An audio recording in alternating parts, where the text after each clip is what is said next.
Assalamualaikum warahmatullahi wabarakatuh. Masih bersama Uma Mita. Video kali ini Uma akan membahas tentang soal hukum dasar kimia. Soal nomor 1. Sebanyak 31,75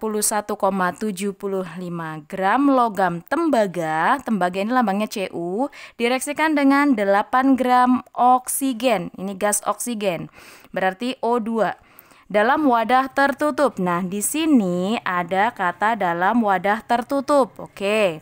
Membentuk tembaga 2 oksida. Reaksinya sebagai berikut. 2Cu solid ditambah O2 gas menghasilkan 2CuO. Berarti ini tembaga 2 oksida. Nah, di sini ada kata kuncinya yaitu dalam wadah tertutup. Kalau wadah tertutup berarti hukum apa?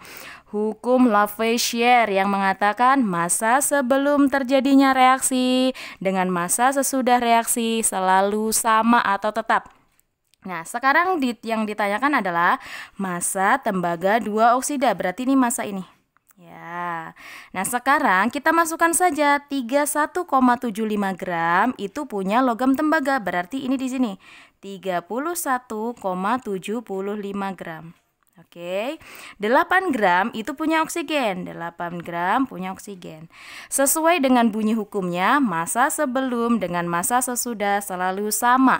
Berarti massa CuO adalah 31,75 ditambah dengan 8 gram. Hasilnya adalah 39,75 gram. Oke, dan pilihan yang sesuai adalah yang B. Lanjut, soal nomor 2. Sebanyak 207 gram logam Pb. Pb ini plumbum ya atau timbal. Direaksikan dalam ruang tertutup. Nah, ada kata ruang tertutup lagi. Berarti ini hukum Lavoisier. Oke, dengan 32 gram oksigen. Setelah reaksi selesai, massa PbO2 yang diperoleh sebanyak 239 gram. Kita masukkan saja ini massa-massanya. 207 itu punya Pb, berarti di sini 207 gram. Yang 32 gram itu punya oksigen, berarti di sini 32 gram. Nah, yang 239 di sini 239 gram. Oke. Nah, sekarang kita tambahkan 207 ditambah 32 itu hasilnya berapa? Berarti hasilnya di sini kan 239. Nah, sama banget nih dengan produknya. Berarti sesuai banget, ini adalah hukum Lavoisier. Jawabannya adalah yang D. Karena yang ditanyakan adalah sesuai dengan hukumnya siapa. Lanjut soal nomor 3. Henry melakukan percobaan di laboratorium. Dia meletakkan serbuk magnesium pada kaca arloji, lalu menimbangnya. Jadi yang ditimbang oleh Henry adalah ini, magnesium ditambah dengan kaca arloji. Nah, massa total, berarti ini massa total ini berarti massa magnesium ditambah massa kaca arloji. Massa totalnya adalah 45,5 gram. Lanjut, diketahui kalau arlojinya aja itu 42,5 gram. Berarti nanti dari dua angka ini kita bisa mencari massa magnesiumnya. Oke.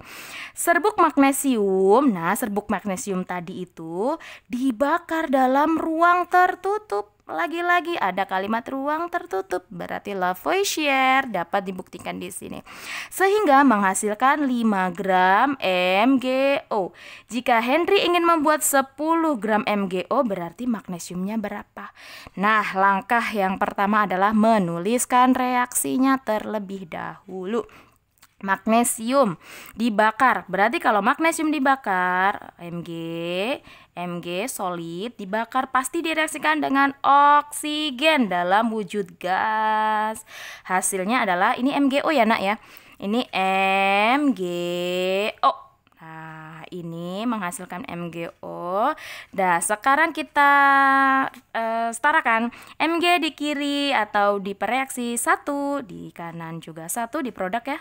Oke. Sehingga di sini O-nya yang belum sama. Nah, kalau O-nya yang belum sama berarti kita apain coba? Oh, ini wujudnya solid. Nah, kita kalikan aja dengan 2. Oke. Kalau dengan 2 berarti Mg-nya jadi ikut 2. Berarti 2 juga dong, Oke. Reaksi sudah setara. Kita masukkan ya. Masa si Mg tadi itu tinggal selisih antara massa total dengan massa arloji. Berarti 45,5 dikurang 42,5 hasilnya berapa? Hasilnya adalah 3 gram. Nah sekarang ternyata dari reaksi ini menghasilkan 5 gram MgO. 5 gram MgO. Nah, yang ditanyakan kalau MgO-nya yang diminta bukan 5, Hendrik pengennya 10.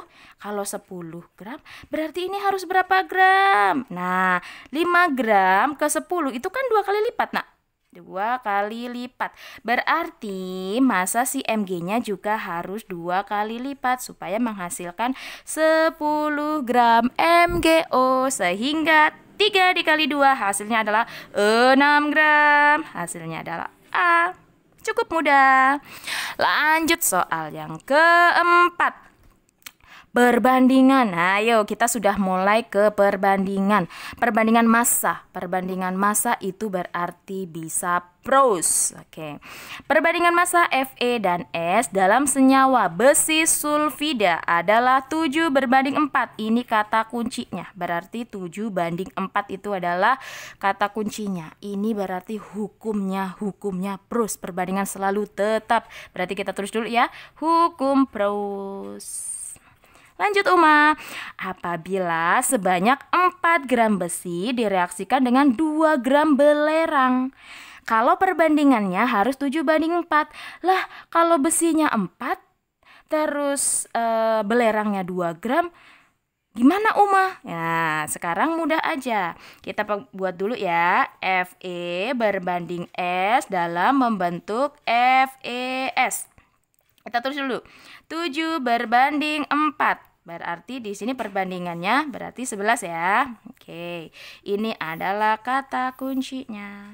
Seandainya kalau besinya 4, nah, terus belerangnya 2, hasilnya berapa, Apakah langsung dijumlah aja 4 ditambah 2 hasilnya 6? Nanti dulu, harus memenuhi 7 banding 4. Nah, kira-kira siapakah yang bereaksi semua? Kita lihat ya. Kita buat dulu 4 ke 2. 4 ke 2, ini setengahnya bukan sih? Ini kan dikali setengah, nak. Dikali setengah, berarti setengahnya. Nah, sekarang kalau 4 ke 2 itu setengahnya, berarti kita ini harus setengahnya juga. Harus dikali setengahnya juga. 7 dikali setengah 3,5 kan, berarti kalau S-nya itu 2 gram, Fe-nya yang dibutuhkan 3,5 gram. Nah, jadi 4 gram ini Uma tulis ada sisa. Tuh ada sisa, berarti yang dibutuhkan hanya ini dan ini gitu. Jadi ini reaksinya, hasilnya itu bukan 6, bukan 4 ditambah 2, tapi ternyata 3,5 ditambah 2 berapa? 5,5 gram. Oke. Nah, kita sesuaikan ya sama nih. Semua besi habis bereaksi. Semua besi habis bereaksi. Besinya kan bereaksinya cuma 3,5. Masih ada sisa 0,5 kan? Ini Uma tulis ada sisa besi sebanyak 0,5 gram. Oke. Berarti ini salah pernyataan yang A. Belerang yang tersisa. Belerang kan enggak. Belerang bereaksi semua. Salah. Terbentuk senyawa sulfida sebanyak 4,5 gram. Yang terbentuk berapa? Yang terbentuk adalah 5,5. Berarti salah. Besi yang tidak ikut bereaksi 0,5 gram. Nah, besi tidak ikut bereaksi. Sisanya 0,5 gram. Oke, berarti jawaban yang D adalah benar. Kenapa salah? Karena semua zat habis bereaksi. Padahal ada sisa. Yaitu siapa? Si Fe sebanyak 0,5 gram. Lanjut, ini pros. Soal nomor 5, hukum apakah ini? Kita lihat percobaan. Reaksi 2 karbon solid ditambah dengan gas oksigen menghasilkan 2 CO gas. CO, ayo apa ini? CO itu karbon monoksida. Nah, menghasilkan data sebagai berikut. Nah, di sini ada perbandingan massa C, ada massa O, dan ada massa CO. Ini jadi perbandingannya ya. Nah, kita lihat pertanyaannya dulu.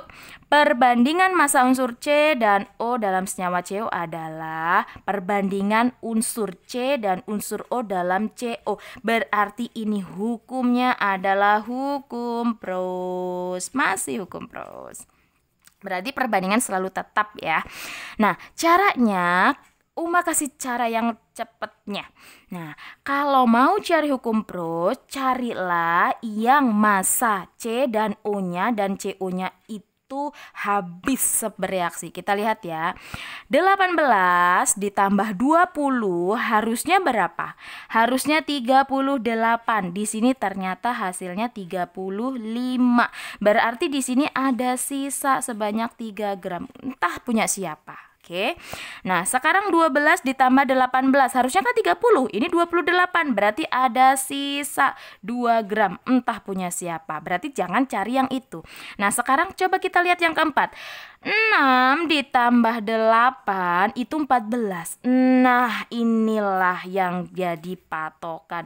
Berarti perbandingan C dan O dalam senyawa CO itu adalah 6 berbanding 8. Nah, 6 berbanding 8 ini apakah masih bisa disederhanakan? Jawabannya masih. Kita sama bagi dengan 3. Ya, berarti ini 3, salah. Dibagi dengan 2 ya. Berarti ini 3 berbanding 4. Ya, jawabannya adalah D.